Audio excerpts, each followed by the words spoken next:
Hello friends, welcome to Janice cartoons. இன்னைக்கு நம்ம Naruto Shippuden லெவலில் எபிசோட் 159 தாங்க பார்க்க போகிறோம். இந்த எபிசோட் மேலே வேற லெவலில் இருக்குன்னு சொல்லியானோ சொல்ல போகிற வீடியோக்குள்ளே டேரெக்டாக என்ட்ரி ஆகிக்கலாம்.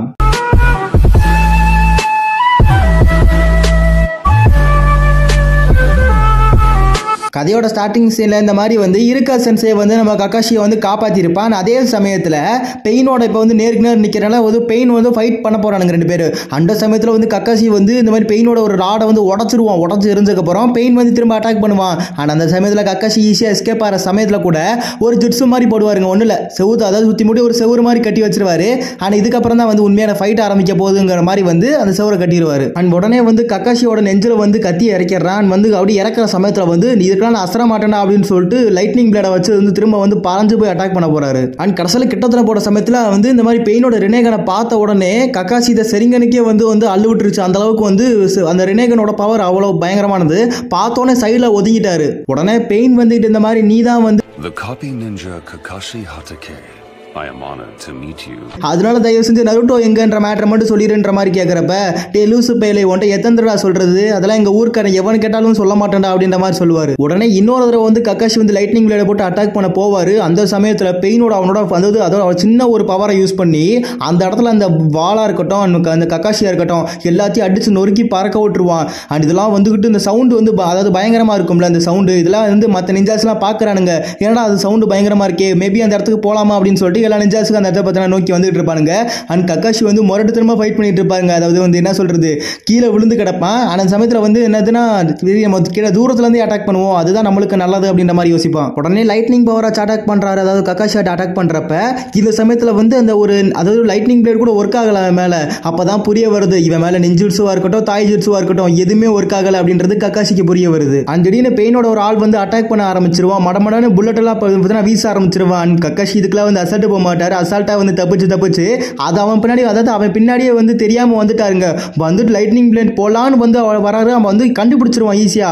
அப்பதான் இவன் எப்படி நம்மளை கண்டுபிடிச்சா அப்படின்னு சொல்லி யோசிக்கிறப்பதான் பெயின் இந்த சைடு கக்காஷியை பார்த்துக்கிட்டு இருப்பான். அப்பதான் ஃபுக்கசக்கு சொன்னது நான் வருது, இந்த மாதிரி 6 பேத்தோட விஷன், அதாவது 6 பேருமே பார்க்கறதெல்லாம் ஒருத்தனுக்கு கனெக்ட் ஆயிருக்கு, ஒருத்தனுக்குனா ஒவ்வொருத்தருக்குமே கனெக்ட் ஆயிருக்கு அப்படின்றது லார்டு ஃபுக்கசக்கு சொல்லியிருப்பாரு. ஆனால் இந்த இடத்துல கக்காஷியால 2 பேர்த்தவே சமாளிக்கிறது ரொம்ப கஷ்டமா இருக்குன்னா, அப்ப ஜெரையா சென்சே 6 பேத்து கூட ஃபைட் பண்ணியிருக்காருன்னா எவ்வளவு பெரிய ஆளா இருப்பாருன்னு நினைச்சு பாருங்க. ஆனா இந்த பாஞ்சு ஒருத்தர் அட்டாக் பண்ணான்ல திடீர்னு பெயினுக்கு அப்புறம், அவன் திடீர்னு மாற ஆரம்பிச்சிருவான். பயங்கரமா டிரான்ஸ்ஃபர்மேஷன் ஆயிடுவான். அந்த சட்டையெல்லாம் தூக்கி போட்டுட்டு ஆளே ஒரு மாதிரி வித்தியாசமா மாறிடுவான். 3 தலை 3 கை அப்படின்னு சொல்லிட்டு வெறியோட நின்றுட்டு இருப்பான். உடனே இந்த சமயத்துல பெயின் என்ன பண்ணுவானா, கக்காஷியை அவன் பவரை யூஸ் பண்ணி இழுக்க ஆரம்பிச்சிருவான். கக்காஷிக்கு மிரண்டு போயிருது. என்னடா அந்த பெயினுக்கு என்னடா பவர் இருக்கு, எல்லாத்தையுமே யூஸ் பண்றானேடா அப்படின்ற மாதிரி யோசிப்பாரு. அண்ட் சங்கிலிலாம் போட்டு பார்ப்பாரு. பட் ஒண்ணுமே வேலைக்காகல. ஒருவேளை நம்மளுக்கு அதாவது இப்போ யாராவது ஹெல்ப் வரணும், அதுதான் நல்ல விஷயம் அப்படின்ற மாதிரி சொல்லிட்டு இருப்பாருங்க கக்காஷி. அவன் யாருமே ஹெல்ப்புக்கு வராதனால அப்படியே மெதுவா போயிட்டு அந்த கத்தியில் அப்படியே சொத்துன்னு சொருவிடுறாரு. சொருவுனக்கு அப்புறம் அவ்வளவுதான், கக்காஷி காலிடா அப்படி நினைச்சுக்கிட்டு இருக்கப்பதான் அது ஒரு லைட்னிங், அதாவது லைட்னிங் குளோன் மாதிரி. அது அப்படியே சடசடான லைட்லா குளோன் அடிக்குது. அதாவது பெயினுக்கே புரியல என்னடா நடக்குதுங்க அப்படின்னு சொல்லிட்டு. ஆனா இவன் அப்படியே யோசிச்சுக்கிட்டு இருக்க சமயத்திலே ஏதோ ஒரு பெரிய கை டொம்முன்னு பெயின் மேல விழுகுது. பெயின் மேல மட்டும் இல்லங்க, அதாவது இன்னொருத்தன் வந்திருந்தான்ல பெயின் மாதிரியே, அவனும் நசுங்கியே போயிடுறான். யாரா அது அப்படின்னு பாக்குறப்ப சோஜி அவங்க அப்பா சோஜு தான் வந்திருக்காங்க இந்த இடத்துல. அண்ட் கக்காஷி ஈஸியா இன்னொரு ஓட்ட வழியா எஸ்கேப் ஆயிடுறாங்க அந்த சமயத்துல. அண்ட் இந்த மாதிரி பெயினுக்கு இப்பதான் புரியுது, கக்காஷி ஃபர்ஸ்ட் டைம் இந்த ஓட்ட வழியே தான் ஃபர்ஸ்ட் டைம் அட்டாக் பண்ணா, மேபி இதுதான் இருக்கும் அப்படின்னு சொல்லி யோசிச்சுட்டு இருப்பான். அது எதுக்கு நான் அதாவது எனிமியோட எபிலிட்டிஸ் என்னன்னு தெரிஞ்சுக்கிறதுக்காக தான் இந்த மாதிரி மேட்டர்லாம் பண்ணன்றது ரொம்ப புத்திசாலித்தனம் அப்படின்ற மாதிரி பெயின் சொல்லுவான். அண்ட் இப்ப கக்காஷியோட நிலைமை என்னன்னா ஆல்ரெடி அவனுக்கு பாதி சக்கர காலி. ஏன்னா லைட்னிங் பிளேடா இருக்கட்டும், அதே சமயத்துல ஷேடோ க்ளோன்ஸ் அதாவது லைட்னிங் க்ளோன்ஸ் போட்டிருப்பா. அதனாலவே தலைவனுக்கு பாதி சக்கர இறங்கியிருக்கும். ஆனா பரவாயில்ல, ஏன்னா இப்பதான் சோஜியும் அவங்க அப்பா வந்துட்டார்ல, சோ அதனால இப்ப அவனுக்கு லைட்டா பேக்கப் கொடுத்த மாதிரி தான் இருக்கும். அண்ட் பேசிக்கிட்டு இருக்க சமயத்துல பெயின் அட்டாக் பண்ண ஆரம்பிச்சிருவானா. உடனே நாங்களும் குறைஞ்சாளுங்க அப்படின்னு சொல்லிட்டு நம்ம ஆட்களும் ஒவ்வொரு டைரக்ஷன்ல இருந்து பெயின் அட்டாக் பண்ணுவானுங்க. அவன் அப்படி ஃபுல் சக்தியை காட்டிட்டு இருப்பான், என்னோட எபிலிட்டி இதாண்டா அப்படின்ற மாதிரி அட்டாக் பண்ணவும். ஆனா பெயின் அசால்ட்டா எல்லாத்தையும் ரிப்பல்சன் அப்படின்ற ஒரு டெக்னிக் மூலமா அடிச்சு பறக்க விட்டு, அதாவது என்ன சொல்றது, ரிப்பல் பண்ணிட்டே இருப்பான் எல்லாத்தையும். அண்ட் மூலக்கரண்டா கக்காஷி அப்படின்ற மாதிரி தான் இந்த இடத்துல. ஏன்னா இந்த மாதிரி ரிப்பல்சன் பண்றான்ல, அதெல்லாம் நீ பண்ணலாம் அப்படின்னு சொல்லிட்டு பேப்பர் பாமோட என்ன பண்ணுவான், அந்த ஒரு குணாயை தூக்கி எறிவான். அண்ட் டப்புன்னு போய் அவன் ரிப்பல்சன் பண்றதுக்கு டப்புன்னு வெடிச்சிருந்தா அந்த இடத்துல அப்படியே ஃபுல்லா புகை மூட்டமா இருக்கும். அந்த கேப்பை பயன்படுத்தி பார்த்தீங்கன்னா 3 பேருமே எஸ்கேப் ஆகிக்கிறாங்க. அண்ட் வந்து இந்த மாதிரி வந்து அந்த சோஜி அவங்க அப்பா கேட்கறாரு, என்ன மேட்டர் இவனை பத்தி சொல்லு அப்படின்றப்ப கக்காஷி வந்து ஒவ்வொரு மேட்டரா சொல்றாரு. இந்த மாதிரி வந்து பெயினுக்கு நிறைய எபிலிட்டிஸ் இருக்கு, அதுல ஒண்ணுதான் வந்து இந்த மாதிரி நம்மள என்னதான் நம்ம அட்டாக் பண்ணாலும் கூட வந்துகிட்டு அவன் ஈஸியா வந்து அதை அட்ராக்ட் பண்ணவும் இதை ரிப்பல் பண்ணவும் செய்யறான். ஆனா அதே சமயத்துல வந்துகிட்டு நம்மள அவன் அதாவது நம்மளையுமே வந்து தூக்கி வந்து அவன் அட்ராக்ட் பண்ணிக்கிறான், பொருளை மட்டும் கிடையாது மனுஷங்களையும் தூக்குறான் அப்படின்ற மாதிரி சொல்லுவான். ஆனா இதுல என்ன டிராபேக்னா அவனோடது இந்த மாதிரி வந்து அவன் கொஞ்சம் டைம் எடுக்கிறான். அதாவது 4 to 5 seconds டைம் எடுத்ததுக்கு அப்புறம் தான் அவன் இந்த மாதிரி வந்து அந்த அடுத்த வந்து ஜுட்ஸு பயன்படுத்த முடியாது, அந்த கேப்ல அவனால எந்த ஜுட்ஸும் பயன்படுத்த முடியல அப்படின்ற மாதிரி கக்காஷி சொல்றாரு. அண்ட் இவனுங்க பண்ற ஒவ்வொரு அட்டாக்கையுமே வந்து அவன் ஈஸியா வந்து ரிப்பேர் பண்ணிட்டு இருக்கான். அதே மாதிரி எல்லாருமே செத்து கிடக்குறானுங்க. இவங்க கூட வந்து அதாவது சோஜி கூட வந்து எல்லாரும் செத்து கிடக்குறானுங்க. இந்த மாதிரி போனா நம்மளுமே செத்துருவோம், ஏதாவது யோசிக்கணும் அப்படின்ற மாதிரி சொல்லிட்டு இருப்பானுங்க. அண்ட் வந்து இந்த மாதிரி கக்காஷி என்ன சொல்றாருன்னா, இந்த மாதிரி டைம் எடுக்கிறான்ல அடுத்த ஜுட்ஸு போடுறதுக்கு, அதுதான் நம்ம டைம் அப்படின்ற மாதிரி சொல்றாரு. அண்ட் வந்து பிளான் மாதிரி சொல்லிட்டு இருக்க அப்பயே வந்து கட் பண்ணிட்டு பையனை காட்டுறாங்க.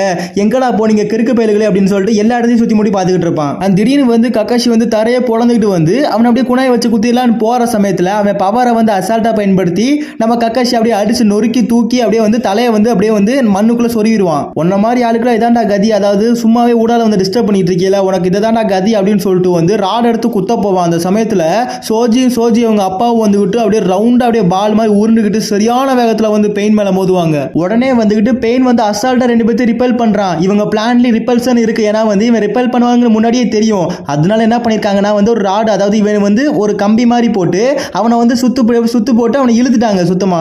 இதான நம்ம டைம் அப்படின்ற மாதிரி சொல்லிட்டு அந்த ஒரு ஜுட்ஸு போறதுக்கான கேப் இருக்கும்ல, அந்த டைம்ல கக்காஷி பாஞ்சு போய் அட்டாக் பண்ண போவாரு. அந்த டைம்ல வந்து அட்டாக் பண்ணிட்டாரான்னு பார்த்தா அந்த கிறுக்கு பையன் தடிமாடு இருப்பான்ல, அவன் உள்ள வந்துகிட்டு அவன் அந்த அடியை வாங்கிட்டான். அப்ப என்ன அர்த்தம், இப்ப வந்து அந்த தடிமாடு அந்த ஒரு ஜுட்ஸோட வந்து அட்ராக்ஷன் ரிப்பல்சன் டெக்னிக் வச்சு உள்ள இழுத்துட்டான். அவன் வந்து பெயினுக்கு எந்த ஒரு விஷயமும் அதை டேமேஜும் ஆகல. அவன் உடனே வந்து இந்த மாதிரி அந்த இடத்தவே வந்து பிளாஸ்ட் பண்ண ட்ரை பண்றப்ப கக்காஷி வந்து பின்னாடி போயிருவான். அண்ட் சோஜி மேல எதுவும் ஆகக்கூடாது அப்படின்னு சொல்லிட்டு சோஜி அவங்க அப்பா வந்து சோஜியை பிளாக் பண்ணி நின்னனால அந்த இடம் அப்படியே வெடிச்சு சதறது. பட் சோஜி அவங்க அப்பா தான் அந்த இதெல்லாம் மாட்டிக்குவாரு. அண்ட் கக்காஷியை காட்டுறா வந்து ரத்தம் வாந்தி எடுத்துக்கிட்டு இருப்பான். அப்பதான் பெயின் யோசிப்பான், இந்த மாதிரி இவங்கள்ட்ட வேலைக்கு அதாவது எல்லாம் டுஜுபி மேட்ரு எல்லாம் முடிஞ்சு போச்சு சோழின்னு சொல்லி நினைச்சுக்கிட்டு இருப்பான். அண்ட் உடனே இவங்களுக்கு யாருக்குமே நருட்டோ பத்தி தெரியாது, அதனால இவனை போட்டு தள்ளுறத வழி இல்லைன்னு சொல்லிட்டு ஒரு ஆணி மாதிரி எடுத்து செம்ம ஸ்பீட், அதாவது ஒரு லைட்டோட ஸ்பீட் அளவுக்கு சரியான ஸ்பீட்ல நம்ம கக்காஷியோட நெத்தியிலே அடிக்கிறான். ஆனா அவ்வளவுதாங்க, கக்காஷியோட சோழி முடிஞ்சிருச்சு. அண்ட் சுன்னாடியை காட்டுறாங்க. அந்த மாதிரி வந்து ஊர்ல இருக்க ஒவ்வொருத்தையும் வந்து சுன்னாடி வந்து பார்த்தீங்கன்னா கியூர் பண்ணிட்டு இருப்பா. ஒவ்வொரு நிஞ்சாவா இருக்கட்டும் எல்லாத்தையும் கியூர் பண்ணிட்டு இருப்பா. அண்ட் பெயினை காட்டுறப்ப பெயின் சுத்தி முடிக்க எல்லாத்தையும் அடிச்சு தூக்கு போட்டுருவான். அதே மாதிரி அவன் கூட அதாவது பெயின் வந்து கூட வந்து அவன் வந்து செத்து போயிருப்பான். அண்ட் இதுல நல்ல விஷயம் என்ன அப்படின்னு சொல்லி பாக்குறப்ப ஜோஜி மட்டும் அந்த இடத்துல உயிரோட இருப்பா. கொஞ்சம் பத்தி அசைவு இருக்கு. அண்ட் ஹாஸ்பிட்டல் காட்டுறப்ப ஹாஸ்பிட்டல்ல வந்து இந்த ரெஸ்டாரண்ட் மாதிரி அதாவது எல்லாருமே அப்படியே கூட்டத்தோட அப்படியே உள்ள வந்துகிட்டே இருக்காங்க. அண்ட் உள்ளுக்க காட்டினா வந்து இந்த சக்குரா புள்ள தான் பார்த்தீங்கன்னா வந்து எல்லா வேலையும் பார்த்துக்கிட்டு இருக்கு. அப்படியே பறந்து இவனை காப்பாத்துங்க அவதை காப்பாங்க அப்படின்னு சொல்லிட்டு இருக்கப்ப இருக்க சென்சை தான் யார் அடிப்பட்டாங்களோ அவங்க எல்லாத்தையுமே இருக்க சென்சோட டீம் தான் வந்து அந்த இடத்துல ஹாஸ்பிட்டல் கூட்டு வந்துகிட்டு இருப்பாங்க. அண்ட் சோஜியை காட்டுறாங்க. சோஜி அவங்க அப்பா இறந்தனால வந்துகிட்டு அவங்க அப்பா பார்த்து தேம்பி அழுதுகிட்டு இருப்பான். உடனே கக்காஷியோட சத்தம் கேட்குது. என்ன சொல்றாரு அப்படின்னா வந்துட்டு சோஜி இந்த இடத்துல அழுதுகிட்டு இருக்காதுரா, இந்த மாதிரி பெயினோட எபிலிட்டிஸ் என்னென்ன அப்படின்னு சொல்லிட்டு டக்குன்னு போயிட்டு சுன்னாடி கிட்ட சொல்லு, அவங்க எல்லாத்தையும் பார்த்துக்குவாங்க அப்படின்னு சொல்றப்ப தான் வந்து கக்காஷி உயிரோட இருக்கப்பே தெரிய வருது. சரி ரைட்ரா மாப்பிள அப்படின்னு சொல்லி கிளம்புற சமயத்துல தான் அந்த வந்து ஒருத்தன் வந்து வெடிச்சு சதர்னான்ல, அவன் வந்து அப்படியே மெதுவா அப்படியே தவழ்ந்துகிட்டே வருவான். இவன் எப்படா சாவான் அப்படிங்கிற மாதிரி தான் இருக்கும். அவன் கையில இருந்து ஒரு மிசைல் மாதிரி விஷயத்தை வந்து அட்டாக் பண்ண ஆரம்பிக்கிறான். அட்டாக் பண்ண போறான். அப்பதான் ரெடியா இருப்பான். அண்ட் உடனே இந்த மாதிரி கக்காஷியாலி ஒன்றும் பண்ண முடியாது, ஏன்னா அவர் மாட்டிக்கிட்டு இருக்காரு. அந்த சமயத்துல வெளியே கூட வர முடியாது, நவர முடியாது. உடனே வந்து சோஜி தெரிச்சு ஓட ஆரம்பிக்கிறான். அந்த பாம்பு வந்து அப்படியே செம்ம ஸ்பீட்ல வர ஆரம்பிக்குது. அண்ட் இந்த சமயத்துல கக்காஷிக்கு என்ன பண்றதுனே தெரியல, வந்து ஏன்னா லாக் ஆகி கிடக்குறாரு. அண்ட் வந்து என்ன பண்றதுனே தெரியல கக்காஷிக்கு. அண்ட் கக்காஷி சொல்ற மேட்டர் என்னன்னா, நான் வந்து செத்தாலும் பரவாயில்ல, இதை நான் பண்றது வேற வழி இருக்காது அப்படின்னு சொல்லிட்டு வந்து இதை சொல்லிட்டு இருக்க சமயத்துல வந்து சோஜியை காட்டுறாங்க. சோஜி பின்னாடி அந்த மிசைல் வந்து வெறிகொண்ட வேகத்துல வரவும் சோஜியும் செம்ம ஸ்பீட்ல ஓடிட்டு இருப்பான். அண்ட் கக்காஷி இந்த இடத்துல என்ன பண்ணுவான், அவனோட மாங்கிக்கன் சரிங்கனை யூஸ் பண்ணி இந்த மாதிரி வந்து அந்த ஒரு மிசைலை வேற டைமென்ஷனுக்கு மாத்தி விட்டுருவான். ஸோ இதை பத்தி தான் அவன் பேசிட்டு இருந்தான். அதாவது சாவு, அதாவது இது வந்து நிறைய சக்கரம் எடுக்கும்ல, ஸோ அதனால தான் வந்து இந்த இடத்துல கக்காஷி பயந்துட்டு இருப்பான். அண்ட் இந்த இடத்துல தான் வந்து கக்காஷி எப்படி தப்பிச்சான் அப்படின்ற மேட்டர் வந்து சொல்லுவாங்க. ஒன்றும் இல்லை, இந்த மாதிரி அதாவது செம்ம ஸ்பீட்ல வந்து இந்த மாதிரி நீடு அனுப்பி விட்டுருப்பான் பெயின். அண்ட் அந்த ஒரு நீடில் வந்துகிட்டு கக்காஷி வந்து மாங்கிக்கு சரிங்கன் யூஸ் பண்ணி வேற டைமென்ஷன்ல மாத்தி விட்டுருப்பான். அண்ட் இந்த மேட்டரை எல்லாத்தையுமே வந்துகிட்டு இந்த மாதிரி அந்த ஒரு பைபிள பார்த்துக்கிட்டு இருப்பாங்க. அண்ட் கக்காஷி வந்து ஒரு வாரம் வந்து இந்த மாங்கிக்கு சரிங்கன் வந்து அதாவது யூஸ் பண்ணப்போ ஒரு வாரம் படுத்து கிடப்பான். அண்ட் இந்த சமயத்தில் சக்கரை ஃபுல்லா வந்து எம்டி ஆனதுக்கப்புறம் இந்த மாங்கிக்கு சரிங்கனை போட்டா சும்மாவா இருப்பான், அவ்வளவுதான் என் சோழி முடிய போகுது. அண்ட் ஒபிட்டோ நீ இருக்க இடத்துக்கு நான் வரப்போறேன்டா அப்படின்னு சொல்லிட்டு அவனோட என்ன சொல்றது, அந்த ஒபிட்டோ செத்த ஒரு காலத்தை அதெல்லாம் யோசிச்சு பார்த்துக்கிட்டு இருப்பான்.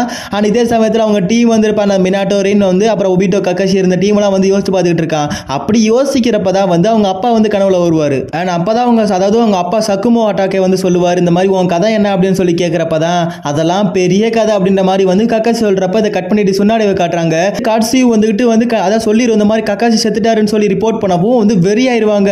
ஐயோ ஊர்ல ஒரு பெரிய ஆள் செத்துட்டானேன்னு சொல்லிட்டு அப்படியே செவுத்த உடச்சுக்கிட்டு பயங்கரமா அழுக ஆரம்பிக்கிறாங்க. அப்படி அதாவது சொல்றது கண்ணீர் விட்டு அழுக ஆரம்பிச்சிருவாங்க. அப்பதான் அதாவது இந்த மாதிரி சோஜி வந்து பெயினை பத்தி சொல்ல ஆரம்பிப்பான். அதாவது பெயின் வந்து 25ல இருந்து 30 வயசுக்குள்ள இருப்பான். ஆனா அதே சமயத்துல பெயினுங்கிறவன் வந்து ஃபுல் அண்ட் ஃபுல் வந்துகிட்டு ஏதோ மெட்டல் மாதிரி விஷயத்தை வந்து எல்லா இடத்துலயும் சொல்லி வச்சிருக்கான். ஆனா அதே மாதிரி வந்து இவனோட டெக்னிக் என்னன்ற மாதிரி பாக்குறப்ப அட்ராக்ஷன் ரிப்பல்ஷன் யூஸ் பண்ணி எந்த ஒரு அட்டாக் நம்ம பண்ணாலும் கூட அது ஈஸியா இழுத்தர்றா, அதே மாதிரி நம்மளையுமே சேர்த்து இழுத்தர்றா அப்படின்ற மாதிரி வந்து சோஜி சொல்லிட்டு இருப்பான். அப்படின்னு சொல்றப்ப எல்லாம் மிரண்டு போயிருக்கப்பதான் அந்த மாதிரி நம்ம ஜுட்ஸுவை வந்து பயன்படுத்தணும் அப்படின்னா 5 செகண்ட் கேப் தான் நம்மளுக்கு கிடைக்கும். அவன் ஜுட்ஸு போட்டக்கப்புறம் ஒரு 5 செகண்ட் கேப்பை பயன்படுத்திக்கிட்டா தான் உண்டு அப்படின்ற மாதிரி சோஜி சொல்லுவான். அப்ப சொன்னாடி இந்த மாதிரி கட்சி வழியா எல்லா நிஞ்சாஸ்டையும் வந்து சொல்லிடுவான். ஏன்னா அப்பனா தான் அவங்களும் புரிஞ்சுக்கிட்டு பெயினை வந்து இன்னும் சுலபமா அட்டாக் பண்ண முடியும். அப்ப சோஜி வந்துட்டு இந்த மாதிரி எங்க அப்பா வந்து செத்துட்டாருன்னு சொல்லி பயங்கரமா அழுதுகிட்டு இருக்கப்ப சுன்னாடி அதெல்லாம் இல்ல, நாங்க பாத்துக்கிறோம், உங்க அப்பாவுக்கு எதுவும் ஆகாது, அதெல்லாம் வந்து ஹாஸ்பிட்டல் அட்மிட் பண்ணியாச்சுல, அப்போ ஒரு பிரச்சனை இல்லை அப்படின்ற மாதிரி சொல்லுவா. அண்ட் உடனே வந்து இந்த மாதிரி சோஜாக்கு எந்த பிரச்சனையும் இல்லை அப்படின்றப்ப வந்து இந்த மாதிரி சோஜி வந்து ஓகே ரொம்ப சந்தோஷம் தேங்க்ஸ் அப்படியே தேனை அழுகிட்டு இருக்கப்ப அப்பதான் சுன்னாடி இந்த மாதிரி கக்காஷி இருந்தது வந்து இன்னமும் நினைச்சு பார்த்துக்கிட்டே இருப்பாங்க. வந்து கக்காஷி அப்படியே வந்து செத்து போய் பேனு கிடக்கிறதோட இந்த எபிசோட முடிக்கிறாங்க. இந்த எபிசோட் எப்படின்னு சொல்லி மறக்காம கமெண்ட் செக்ஷன்ல சொல்லுங்க. ஓகே கைஸ், நெக்ஸ்ட் எபிசோட்ல சந்திக்கலாம்.